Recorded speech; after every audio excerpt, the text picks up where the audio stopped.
So hello everyone, Ankita this side. Welcome to competitive edge with Ankita. So आज की इस video में हम डिस्कस करने वाले हैं जेकेएसएसबी का previous year question paper lab assistant forest ecology and environment department का। ये हुआ था हमारा 2025 में और इसके हमने 70 क्वेश्चंस तक डिस्कस कर लिए थे पहले की वीडियोस में। अगर आपने वो नहीं देखे हैं सो आप जाकर प्लेलिस्ट में देख सकते हो। सो बिना टाइम वेस्ट किए स्टार्ट करते हैं आज का क्वेश्चन नंबर 1। सो हमारा फर्स्ट क्वेश्चन है, Rachin put his time piece on the table in such a way that at 6 PM the hour hand points to the north, in which direction the minute hand will point at 9:15 PM। Okay, so question में क्या दिया है, रचिन ने अपना time piece table पर रखा इस तरह से कि जो जब 6 बजे तो आवर हैंड जो था वो नॉर्थ की डायरेक्शन में था। सो हमें बताना है मिनट हैंड कौन से डायरेक्शन में होगा जब 9:15 PM होंगे। ओके, सो डायरेक्शंस कैसे होती हैं नॉर्मली, नॉर्थ होता है यहाँ, यहाँ साउथ, यहाँ ईस्ट और यहाँ वेस्ट। ओके, सो क्या करेंगे हम, सो वॉच नॉर्मली कैसे होती है, 12 होता है, 6, 3 एंड 9। ओके, सो हमारे क्वेश्चन के अकॉर्डिंग क्या है कि जो आवर हैंड है वो कौन सी तरफ है, नॉर्थ की तरफ। मतलब ये जो 6 है ये नॉर्थ की तरफ है। सो इसका ये मतलब हुआ कि हमारे क्वेश्चन में क्या किया गया है, इसको नॉर्मल जो हमारी क्लॉक होती है उसको क्या किया गया है, 180 डिग्री एंटी क्लॉकवाइज रोटेट किया है। क्या किया है, 180 degree anti clockwise rotate. Okay, so जब हम इस वॉच को एंटी क्लॉकवाइज 180 डिग्री रोटेट करेंगे क्या हो जाएगा, हमारा 6 यहाँ आ जाएगा, 12 यहाँ और ये 9 यहाँ आ जाएगा और 3 यहाँ। ओके, सो हमारे क्वेश्चन में पूछा क्या है हमसे कि कौन सी डायरेक्शन में मिनट हैंड पॉइंट करेगा जब 9:15 होंगे। सो 9:15 में आवर हैंड तो 9 की तरफ होगा और जो मिनट हैंड है वो कहाँ होगा, 3 की तरफ। ओके, सो 3 की तरफ आएगा हमारा मिनट हैंड। सो 3 हमारा कौन सी डायरेक्शन में है, मतलब 9:15 पर हमें बताना है कि जो हमारा मिनट हैंड है वो कौन सी डायरेक्शन में है। सो मिनट हैंड ये रहा और ये कौन सी डायरेक्शन में है, ये हमारा मिनट हैंड है, ये रेड कलर से बना रही हूँ। ओके, सो ये हमारा कौन सी डायरेक्शन में हो जाएगा, इस तरफ होती है हमारी वेस्ट डायरेक्शन। सो हमारा आंसर हो जाएगा वेस्ट। ओके, सो वेस्ट हमारा कौन से ऑप्शन में है, सी। सो हमारा ऑप्शन सी करेक्ट है। नेक्स्ट क्वेश्चन पर चलेंगे। सो नेक्स्ट क्वेश्चन है हमारा, choose the word which best expresses the meaning of the given word. हमें वर्ड दिया है अगस्त। सो अगस्त का मीनिंग क्या होता है। ओके, सो अगस्त का मीनिंग बताना है हमें। अगस्त होता है, क्या होता है अगस्त, डिग्निफाइड।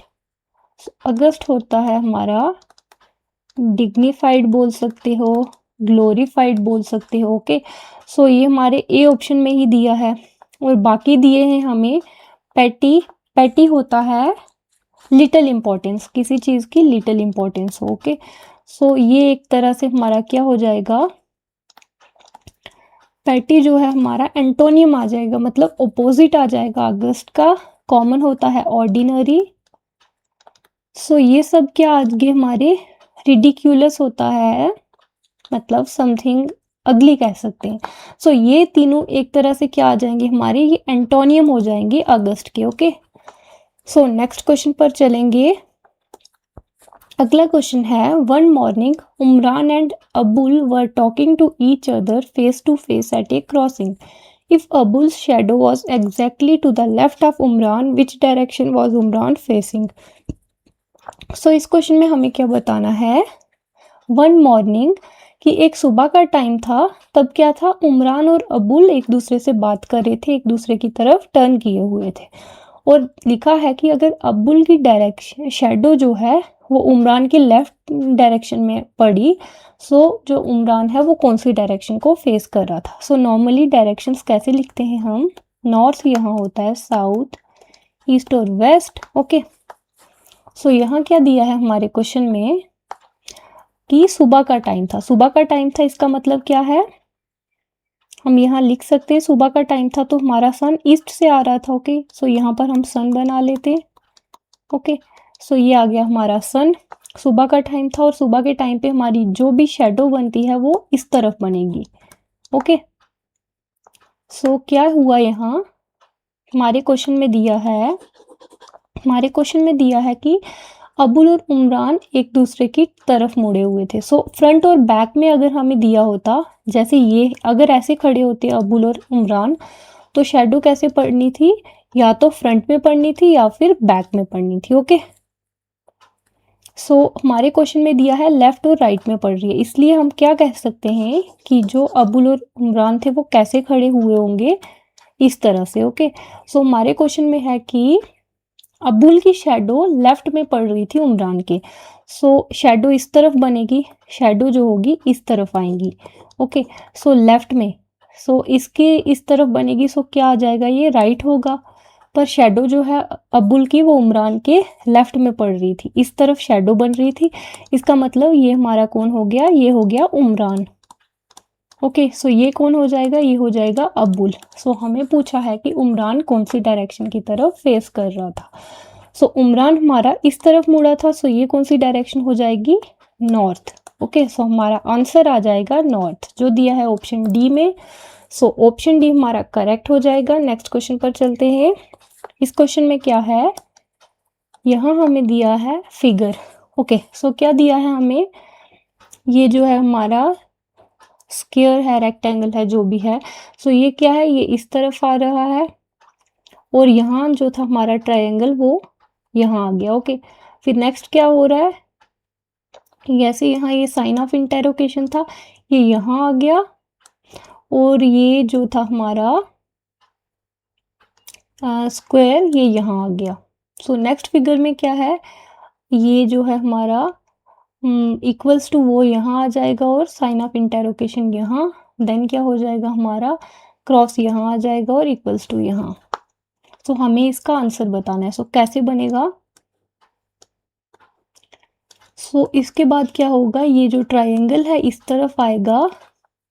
ओके, और ये जो हमारा क्रॉस का साइन है ये यहाँ आ जाएगा।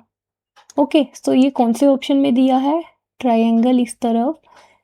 फर्स्ट और फिफ्थ ऑप्शन जो है ये तो नहीं आएंगे क्योंकि ट्रायंगल इसमें इस तरफ नहीं है, फोर्थ ऑप्शन में भी नहीं है, सेकंड और थर्ड ऑप्शन में से कोई होगा। और क्रॉस हमने देखना है यहाँ इस कॉर्नर में। सो कहाँ है, सो हमारा जो थर्ड ऑप्शन है उसमें ट्रायंगल तो सही पोजीशन पर है, बट यहाँ पर क्रॉस होना था, ये नहीं है, इसलिए थर्ड ऑप्शन भी नहीं होगा। सो हमारे आंसर में आ जाएगा second option. So second figure हमारी करेक्ट है। और ये कौन से ऑप्शन में दिया है, ये दिया है ऑप्शन बी में। सो ऑप्शन बी हमारा करेक्ट हो जाएगा। नेक्स्ट क्वेश्चन पर चलते हैं। इस क्वेश्चन में क्या है, read the below paragraph and answer the question. In the past consumers would rarely walk into an ice cream store and order low fat ice cream, but that is not the case today. An increasing health consciousness combined with a much bigger selection of tasty low fat foods in all categories has made low fat ice cream a very profitable item for ice cream store owners. So हमें बताना है this paragraph best supports the statement that. So हमारा ये जो ऊपर paragraph दिया है, सो ये कौन सी स्टेटमेंट को सपोर्ट करता है, हमें ये बताना है। सो क्या है हमारा first option, low fat ice cream product produce more revenue than other low fat foods. So हमारा जो पैराग्राफ है उसमें बाकी जो हमारे लो फैट फूड हैं उनसे कंपैरिजन तो नहीं किया गया, इसलिए ऑप्शन नहीं होगा। सेकेंड ऑप्शन है हमारा, ice cream store owners would be better off carrying only low fat ice cream. So हमारे पैराग्राफ में इस बारे में नहीं दिया गया कि जो आइसक्रीम स्टोर ओनर्स हैं कि वो अगर सिर्फ लो फैट आइसक्रीम बेचें, इसका ये मतलब नहीं है दूसरी वाली नहीं बिक रही। ओके, सो हमारा सेकंड ऑप्शन भी नहीं आएगा। Ice cream store owners no longer think that low fat ice cream is an unpopular item. So हमारा जो सी ऑप्शन है इसमें दिया है कि आइसक्रीम स्टोर ओनर्स जो हैं वो अब ये नहीं सोचते कि जो हमारी लो फैट आइसक्रीम है वो अनपॉपुलर आइटम है। सो ये हमारा आंसर हो सकता है। सो डी ऑप्शन देखते हैं एक बार। Low fat ice cream is more popular than other kinds of ice cream, हमारे पैराग्राफ में इस बारे में बिल्कुल भी नहीं दिया गया है कि जो लो फैट आइसक्रीम है वो ज़्यादा पॉपुलर है दूसरी आइसक्रीम से या फिर कम है। सो डी ऑप्शन भी नहीं आएगा, हमारा आंसर आ जाएगा option number C. Okay, so next question पर चलते हैं। यहाँ क्या है, read the statements given and the conclusions and choose the appropriate option. Okay, so हमें स्टेटमेंट्स देखनी है और कंक्लूजन और करेक्ट ऑप्शन चूज करना है। सो स्टेटमेंट है, population increase coupled with depleting resources is going to the scenario of many developing countries in days to come. So हमें statement दी है कि जो पॉपुलेशन इंक्रीज है और उसके साथ जो हमारे रिसोर्सेज डिप्लीट हो रहे हैं, ये सिनेरियो बन जाएगा आने वाले दिनों में बहुत सारी डेवलपिंग कंट्रीज का। सो हमारा फर्स्ट कंक्लूजन क्या है, the population of developing countries will not continue to increase in future. So ये तो हमारे जो स्टेटमेंट है उसमें नहीं दिया कि जो डेवलपिंग कंट्रीज हैं उनकी पॉपुलेशन जो है इंक्रीज नहीं करेगी फ्यूचर में। सो फर्स्ट हमारा कंक्लूजन करेक्ट तो नहीं होगा। सेकेंड कंक्लूजन है, it will be very difficult for the government of developing countries to provide its people decent quality of life। so हमें क्या लिखा हुआ है यहाँ कि आने वाले टाइम में गवर्नमेंट के लिए ये काफ़ी डिफ़िकल्ट हो जाएगा डेवलपिंग कंट्रीज़ की गवर्नमेंट के लिए कि जो अब वहाँ की पॉपुलेशन है उसको decent quality of life provide कर सकें। सो ये हमारी कंक्लूजन जो है ये करेक्ट है, क्योंकि यहाँ दिया है कि जैसे जैसे पॉपुलेशन इंक्रीज हो रही है उससे क्या हो रहा है, हमारे जो रिसोर्सेज हैं वो डिप्लीट हो रहे हैं। सो इससे क्या होगा, आने वाले दिनों में गवर्नमेंट के लिए ये मुश्किल हो जाएगा कि अच्छी क्वालिटी ऑफ लाइफ लोगों को प्रोवाइड करना। सो हमारी कंक्लूजन सेकंड जो है वो सही है। सो हम कह सकते हैं only conclusion two follows. So आ जाएगा हमारा answer option B. So next question देखेंगे, select the most appropriate option to fill in the blanks to maintain the sequence। so sequence देखना है हमें, क्या दिया है DEF, उसके बाद DEF2, देन क्या हुआ है DE2F2, मतलब पहले DEF थे, देन F को 2 बार हो गया, फिर E 2 बार, अब क्या होगा, अब होगा D2F2 sorry E2F2 D2E2F2। Okay, then क्या दिया है उसके आगे D2E2F3, ऐसे एक एक करके बढ़ रहा है।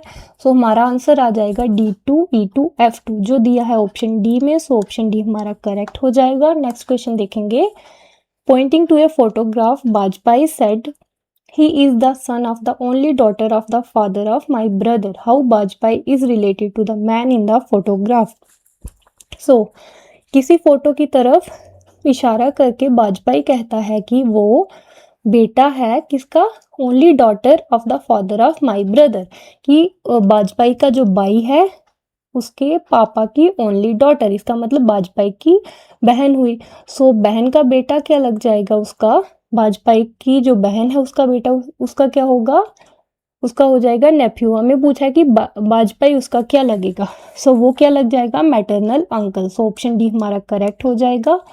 नेक्स्ट क्वेश्चन देखेंगे, Aisha's father was 38 years of age when she was born, while her mother was 36 years old when her brother 4 years younger to her was born. What is the difference between the age of the parents? हमें दिया है कि आयशा के जो father हैं वो 38 years के थे जब आयशा का बर्थ हुआ था, और दिया है कि उसकी मदर 36 ईयर्स की थी जब उसके भाई का बर्थ हुआ था, और हमें दिया है कि आयशा का भाई जो है उससे 4 ईयर्स छोटा है। हमें डिफरेंस बताना है उनके पेरेंट्स की एज का। सो क्या लिखेंगे यहाँ, ओके, सो आयशाज फादर लिखते हैं, Ayesha's father's age when she was born, so कितनी थी उनकी एज, तब थी 38 ईयर्स। ओके, अब क्या दिया है, अब हम लिखेंगे जब आयशा के जो यंगर ब्रदर है उसका बर्थ हुआ तब आयशा के फादर की एज क्या थी। सो क्या लिखेंगे, Ayesha's father's age when her younger brother was born। So हम यहाँ से कह सकते हैं कि जब आयशा का बर्थ हुआ उसके पापा 38 ईयर्स के थे और आयशा का भाई उससे 4 साल छोटा है। इसका मतलब आयशा के बर्थ के 4 साल बाद उसके भाई का बर्थ हुआ। सो हम कह सकते हैं यहाँ की आयशा के फादर की एज में कितनी हुई होगी जब उसके भाई का बर्थ हुआ। सो कितनी हुई होगी, 38 में 4 ईयर्स ऐड कर लेंगे, कितनी आ जाएगी 42 ईयर्स। और मदर की एज कितनी दी है, आयशा's mother's age when her younger brother was born। सो वो कितनी थी, सो आयशा की मदर की एज हमें दी है कितनी, 36 ईयर्स, 36 ईयर्स। सो आयशा के फादर की एज तब थी 42 ईयर्स और मदर की 36 ईयर्स। हमें डिफरेंस बताना है उनके पेरेंट्स की एज का। ओके, सो डिफरेंस यहाँ लिख लेती हूँ। डिफरेंस कितना आ जाएगा उनके पेरेंट्स की एज का। सो फादर की एज थी तब 42 ईयर्स, उसमें से सब्ट्रैक्ट करेंगे 36, कितना आ जाएगा 6 ईयर्स। सो उनकी एज में डिफरेंस था 6 ईयर्स का। ओके, सो हमारा आंसर आ जाएगा option C, 6 years is correct. Next question देखेंगे। इस क्वेश्चन में है her relatives threw cold water on her dream of becoming an actress. So her relatives threw cold water, इसका क्या मतलब है कि उसके जो रिलेटिव्स थे उन्होंने पानी फेर दिया उसके एक्ट्रेस बनने के सपने पर। Okay, so through cold water इसका क्या मतलब हो जाएगा, एनकरेज तो नहीं किया। पानी फेर देना क्या होता है, किसी को डिस्करेज करना। सो ऑप्शन बी हमारा करेक्ट हो जाएगा। डिसएग्री और अप्रिशिएटेड नहीं आएगा। सो नेक्स्ट क्वेश्चन देखेंगे। ए rectangular aluminium sheet measuring 44 centimeter by 14 centimeter is rolled along its length to create a cylinder with a height of 14 centimeter. Calculate the volume of the cylinder in cubic centimeter. Okay. So क्या करेंगे हम यहाँ, क्या लिखेंगे, हमें दिया है एक रेक्टेंगुलर एल्युमिनियम शीट जिसकी मेजरमेंट दी है ये आगे लेंथ और ये आगे विड्थ। सो क्या बोला है कि लेंथ के अलोंग रेक्टेंगुलर कोई एल्युमिनियम शीट थी, उसकी लेंथ के अलोंग उसको क्या किया, उसको रोल किया गया, मतलब इसको ऐसे फोल्ड किया गया इस तरफ जैसे कह सकते हैं। ओके, सो फिर क्या हुआ, सिलेंडर बना, उसकी हाइट कितनी आई, हाइट थी उसकी 14 सेंटीमीटर। हमें वॉल्यूम बतानी है सिलेंडर की। सो जब हम रेक्टेंगुलर शीट को उसकी लेंथ के अलोंग फोल्ड करेंगे, सो क्या आ जाएगी हमारी, जो उसकी लेंथ है वो सर्कमफ्रेंस ऑफ सर्कल के इक्वल आ जाएगी। सो क्या लिखेंगे हम, when a rectangular sheet is folded along its length। Okay, so जब हम फोल्ड करेंगे देन क्या हो जाएगा हमारा, length of rectangle is equals to circumference of circle. क्या आ जाएगा, सर्कमफ्रेंस ऑफ सर्कल, वो सर्कल बन जाएगी। सो उसकी लेंथ जो है वो सर्कमफ्रेंस बन जाएगा equals to length of rectangle. Length of rectangle, length कितनी दी है हमारे क्वेश्चन में, 44 सेंटीमीटर्स। सर्कमफ्रेंस होता है 2 पाई आर, यहाँ से आर की वैल्यू आएगी 44 अपॉन 2 इंटू पाई करेंगे 22/7 लिख लेंगे। सो क्या आ जाएगा हमारा 44 इंटू 7 अपॉन 2 इंटू 22 करेंगे 44 आ जाएगा। सो हमारी रेडियस आ जाएगी 7 सेंटीमीटर्स। ओके, अब हमें क्या निकालना है, volume of cylinder. So volume of cylinder निकालेंगे अब हम, कैसे आएगा, सो वॉल्यूम ऑफ सिलेंडर क्या होता है, वॉल्यूम ऑफ सिलेंडर ये होता है पाई आर स्क्वायर एच। सो पाई होता है हमारा 22/7, रेडियस हमारी अभी हमने निकाली 7 सेंटीमीटर। सो 7 का स्क्वायर आ जाएगा 7 इंटू 7।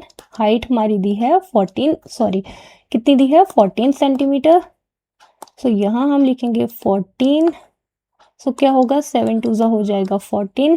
सो क्या करेंगे, 22 इंटू 7, 7 2 14 4, 154 इंटू क्या आ जाएगा 7 इंटू 2 कितना आएगा, 7 4 सा 28, 8 टू कैरी 35 36 37, सो कितना आ जाएगा 1078। इसको 2 से करेंगे 8 2 सा 16 6 5, सो आ गया हमारा 2156 सेंटीमीटर क्यूब। सो वॉल्यूम है, सो ये सेंटीमीटर क्यूब में होगी। सो हमारा आंसर है ऑप्शन नंबर डी। सो ऑप्शन डी हमारा करेक्ट हो जाएगा। नेक्स्ट क्वेश्चन पर चलेंगे। सो अगला क्वेश्चन क्या है हमारा, from the following idiom select the most suitable one to complete the sentence. So हमें मोस्ट सुटेबल इडियम चूज करना है सेंटेंस को कंप्लीट करने के लिए। Let's settle the bill for the damage. So क्या लिखेंगे यहाँ दिया है कि बिल को सेटल करते हैं, जो भी डैमेज हुआ। लाउड एंड क्लियर नहीं आएगा, फेयर एंड स्क्वायर आएगा। सो क्या होता है फेयर एंड स्क्वायर, इसका मतलब होता है ऑनेस्टली, मतलब हम ऑनेस्टली जो भी बिल आया हमारा डैमेज का उसको सेटल करते हैं। सो नेक्स्ट क्वेश्चन है, to build a structure sand and cement are mixed in a ratio of 3:1. The cost of sand and cement are in the ratio 1:2. If the total cost of sand and cement to construct the structure is 1000 rupees, then what is the cost in rupees of cement used? So क्या दिया है हमारे question में कि कोई structure बनाने के लिए सेंड और सीमेंट किस रेशियो में मिक्स किया, 3:1, और हमें कॉस्ट दी है सेंड और सीमेंट की किस रेशियो में है, 1:2। हमें टोटल कॉस्ट दी है स्ट्रक्चर बनाने की 1000 रुपीज। हमें निकालना है कॉस्ट सीमेंट यूज की। ओके, सो हम क्या करेंगे इस क्वेश्चन में। सो इस क्वेश्चन को करने के लिए हम करेंगे सबसे पहले लिखेंगे क्या दिया है हमें, क्वांटिटी दी है। सो हम क्या करेंगे रेशियो क्या करेंगे, let the quantity of sand and cement। So quantity of sand and cement की हमें रेशियो दी है 3:1। इनको हम सपोज कर लेते हैं, सैंड की क्वांटिटी को क्या मान लेते हैं 3x, सीमेंट को मान लेते हैं 1x। अब हम क्या करेंगे, let the cost of sand and cement. So इसकी रेशो हमें क्या दी है 1:2। सो सैंड को हम मानेंगे 1y, सीमेंट को मानेंगे 2y। ओके, सो अब हम क्या करेंगे, हमें टोटल कॉस्ट दी है, टोटल कॉस्ट दी है 1000। सो अब हम क्या करेंगे, टोटल कॉस्ट को हम क्या लिख सकते हैं, जैसे हमारी सैंड की क्वांटिटी है 3x और उसकी कॉस्ट है 1y। सो हम इनको मल्टीप्लाई करेंगे, टोटल कॉस्ट आएगी 3x इंटू 1y। इसमें ऐड क्या कर लेंगे सीमेंट का, सीमेंट की है 1x क्वांटिटी और कॉस्ट है 2y। सो 1x इंटू 2y ऐड होगा उसमें, 1x इंटू 2y किसके इक्वल आ जाएगा 1000 के। सो अब क्या करेंगे 3xy प्लस करेंगे 2xy इक्वल्स टू 1000।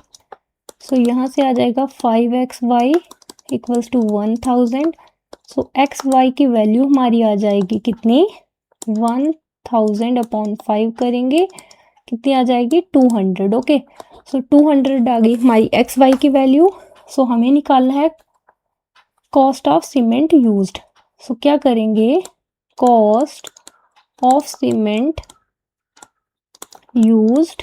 सो वो कितनी आ जाएगी, ये देखो हमारी क्या है, क्वांटिटी है x और कॉस्ट है सीमेंट की 2y, 1x और 2y। सो क्या आएगा 1x into 2y।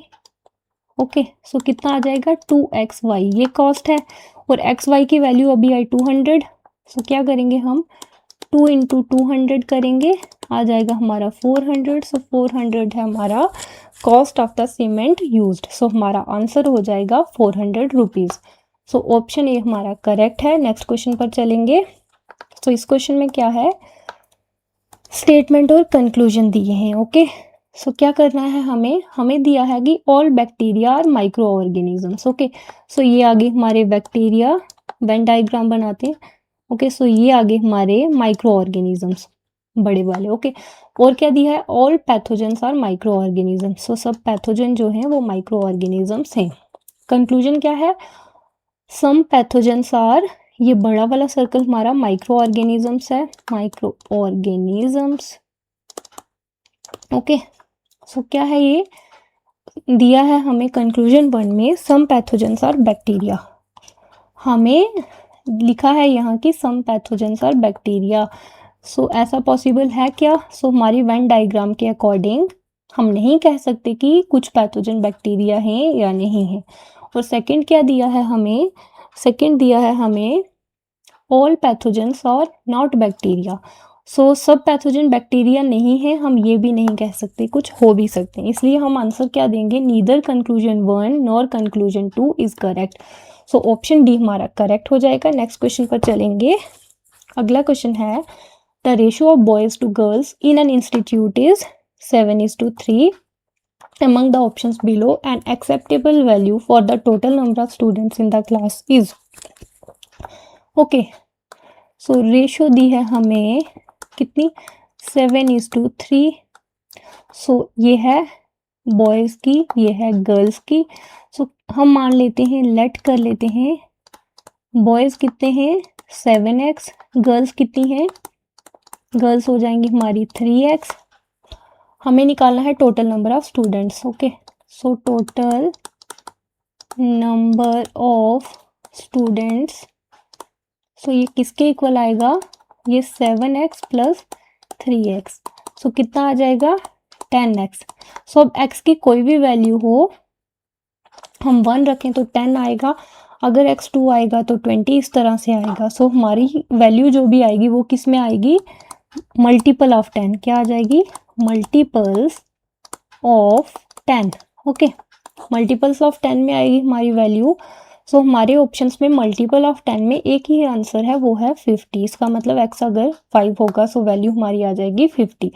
So option A हमारा करेक्ट हो जाएगा। नेक्स्ट क्वेश्चन है I do not think you know the case well enough to have opinions. Having said that, I agree with your other point. What does the phrase having said that mean in the given text? तो हमें text क्या दिया है कि मैं नहीं सोचता कि आपको केस के बारे में अच्छे से पता है कि आप ओपिनियन दे सको। ये कहने के बावजूद क्या है? आई अग्री, मैं आपके दूसरे पॉइंट से एग्री करता हूँ।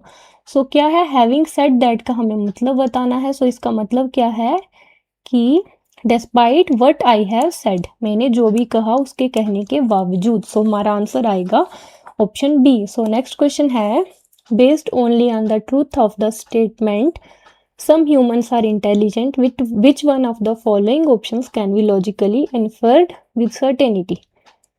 सो दिया है सम ह्यूमन्स आर इंटेलिजेंट, कुछ जो इंसान हैं वो इंटेलिजेंट होते हैं। सो हम इसका नो ह्यूमन इज इंटेलिजेंट जे तो नहीं आएगा। सो क्या है? Some non humans are intelligent. So non humans के बारे में यहाँ बात नहीं की है। सो क्या दिया है? सब ह्यूमन इंटेलिजेंट होते हैं, ये भी नहीं दिया क्योंकि यहाँ लिखा है कुछ। सो ऑल नहीं आएगा। सो क्या है? सम इंटेलिजेंट बीइंग्स आर ह्यूमन। सो कुछ जो इंटेलिजेंट प्राणी होते हैं वो ह्यूमन होते हैं। सो यस, ऑप्शन डी हमारा करेक्ट हो जाएगा। नेक्स्ट क्वेश्चन पर चलेंगे। The sum of the two positive numbers is 120। After subtracting 5 from each number, the product of the resulting number is 0. One of the original numbers is। सो क्या करेंगे इस question में? हमें दिया है, सो क्या दिया है हमें? दो पॉजिटिव नंबर से हम x प्लस वाई मान लेते हैं, इनका सम है 120। और हमें दिया है कि x में से 5 सब्ट्रैक्ट करें और y में से भी 5 सब्ट्रैक्ट करें। सो क्या होगा हमारा? 5 फ्रॉम ईच, सो उनका प्रोडक्ट 0 आएगा। सो y में से 5 माइनस किया सो ये 0 आएगा। ये जो x माइनस 5 और y माइनस 5 0 एक ही कंडीशन पर हो सकता है, जब क्या हो? जा तो x माइनस 5 इक्वल्स टू 0 हो और y माइनस 5 इक्वल्स टू 0 हो। सो इन दोनों में से एक टर्म 0 थी। ओके, सो यहाँ से क्या आएगा? x क्या आ जाएगा? +5 या फिर y जो है वो होगा +5। एक नंबर इनमें से क्या है? +5 है। सो जब हम पहले मानते हैं क्या, कोई भी हम मानते हैं, दो जो नंबर्स हैं उनमें से एक +5 है। ओके, y हमारा +5 हो गया। सो क्या लिखेंगे? x प्लस वाई हमें दिया है 120 था। सो क्या करेंगे अब? x + 5 120 के इक्वल आ जाएगा। सो x कितना आएगा, 120 में से 5 सब्ट्रैक्ट करेंगे, सो x की वैल्यू आ जाएगी 115। सो हमारा एक नंबर है 5 और दूसरा नंबर है 115। सो हमारा आंसर आ जाएगा ऑप्शन ए। नेक्स्ट क्वेश्चन पर चलेंगे। इस क्वेश्चन में क्या है, ये तो वही है, ये है question. 5 friends A, B, C, D and E went on a trip to a camp. At night they had to sleep in a row inside a tent. A, B and E refused to sleep next to C since he snored loudly. A and D wanted to avoid B as he usually hugged people in sleep. Assuming everyone was satisfied with the sleeping arrangements, what is the correct order in which they slept? सो क्या दिया है हमारे question में, हमें दिया है 5 friends हैं A, B, C, D और E। ये पांचों ट्रिप पर गए और क्या हुआ, A, B और E जो हैं इन्होंने मना कर दिया C के नेक्स्ट सोने से, जिसने A, B और E ने।